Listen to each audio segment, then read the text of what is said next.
опитам да придам чрез музиката по-особен нюанс на празниците, малко различен и всъщност твърде различен даже, като се има предвид, че няма да изпея нито една коледна песен от една страна, а от друга много ми се иска да придам на този концерт онзи нюанс, който аз имам по принцип за тези коледни празници. Те изобщо не са свързани с цялата суматоха и консуматорски нагласи, които имаме в това време на годината, да харчим безразсъдно пари, да правим различни подмени на съществените неща с предмети и материални други такива блага.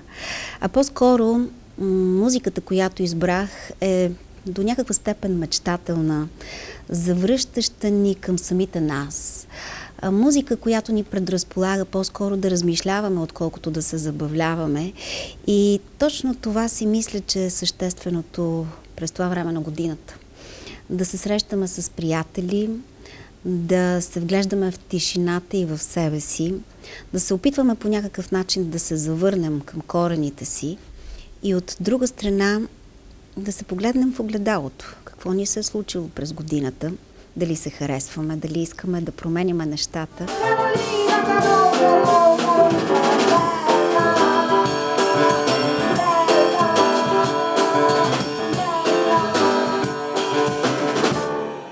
Много силно вярвам, че тези моменти на пауза при един човек и изобщо при хората, както и в музиката, придават много значима промяна и до някаква степен са важни, за да може всичко да се разреши накрая с добро. Защото музиката е добро, защото музиката поражда благородство като всяко изкуство и на това разчитам. Още повече, че Time After Time е концерт, който включва наши интерпретации, наш прочит на песни, които много харесваме. Изпълнявали сме през годините, но сега ще им предадем друг смисъл. И то не е чисто като музика само, но това ще го отбележа, защото е важно. Аранжиментите са направени от Мирослав Торийски, оркестрациите също, и казвам това, защото до нас на сцената ще бъде струнен квартет. Освен класическото джаз трио Мирослав Торийски, Веселин Веселинов Еко и Младен Димитров, ще има още и малка брас секция Димитър Льолев и Мартин Ташев, както и китариста Николай Карагеоргиев. Така че от една страна чисто музикално ще погледнем по нов начин на тези песни, а от друга страна, понеже аз не се схващам точно като хладен интерпретатор на песните, от друга страна ще разкажем истории. Мисля, че това съчетание ще направи нещата пълни, пълноценни, истински и празнични, защото освен песента Time After Time, която е от 80-те години на Синдни Лоупър, която аз много харесвам, но сме интерпретирали по наш начин, ще има песента The Shape of My Heart, също много любима. Ще има песен от 40-те години Don't Explain на Били Холидей. Ще има песен от Куба, която е Кисас, Кисас, Кисас. Ще има песни от Бразилия. И всичко това ще изразява от една страна любовта ни към живота и към празничността, независимо дали са празници, но и опитите ни да създаваме празници в ежедневието си. И от друга страна, мисля, че тази музика влияе на нас като нагласи към света, към хората, към приятелите ни, към семействата ни, към самите нас. Така че заповядайте на 2 декември от 19:30 в Дом на културата Борис Христов, за да бъдем заедно и да се радваме на живота.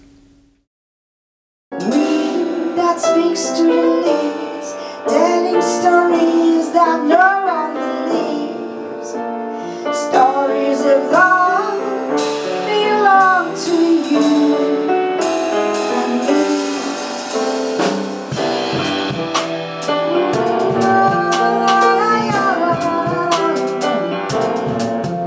Тя си е за мен е муската. Нашето момиче, с което правим музика заедно. Работим много,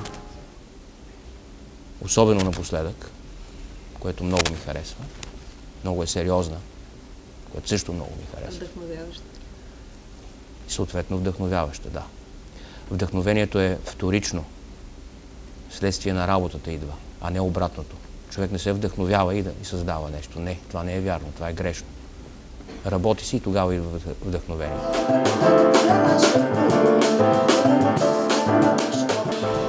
Наистина красива музика, а тя е дело на нашия талантлив и по-млад от нас приятел, от мене специално приятел, Миро Торийски, от град Пловдив.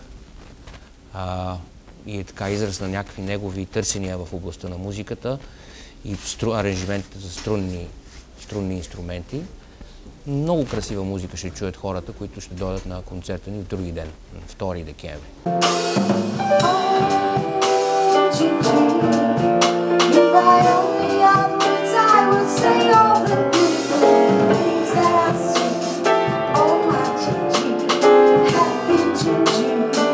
Всяко такова начинание е предизвикателство, защото включва страшно много творчество.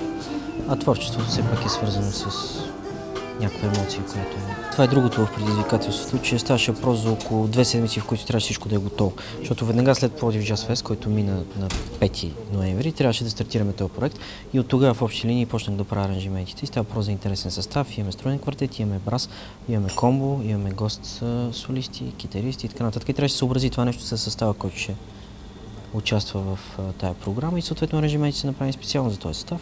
Само за 2 седмици. Да, за 2 седмици. Като се има направи, разбираш, че голяма част от нещата вече бяха заготовени като общи идеи. И трябваше да се направят примерно 3-4 изцяло нови аранжимента, както стари неща да се аранжират за този състав, които са с готови идеи вече.